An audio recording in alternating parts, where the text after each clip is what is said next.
jak vedu online coachingy a přípravu svých závodníků ve zkratce. A na začátek s každým novým klientem si domluvím vstupní call, kde vše probereme, domluvíme se co a jak spolupráce bude probíhat a já si zapíšu informace, které potřebuju pro začátek pro vypracování jídelníčku, tréninkového plánu a celkově nastavení systému. Jak spolupráce potom dále probíhá. Pracujeme na denní bázi, což jsou videokorekce, techniky, cviků z tréninku, zodpovězení různých otázek, řešení různých problémů a tak dále. Potom na týdenní bázi, kdy probíhají kontrolní check-iny za celý týden, kontroly formy. Potom u závodníků, kteří jsou blíže k datu soutěže, tak už se tady ty kontroly zintenzivňují, až dokonce v závěru probíhají každý den.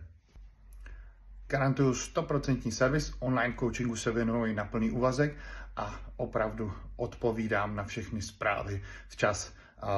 Dělám to tak, jak bych sám chtěl, aby to se mnou coach dělal, abych všechny informace měl dostatečně s předstihem a abych se vyhnul tomu stresu a všechno bylo nastavené na míru. Dokonce se závodníkama pořádám online cally, kde probíráme různé tématiky. Pokud máš teda zájem o spolupráci, napiš mi a domluvíme se, jak dál.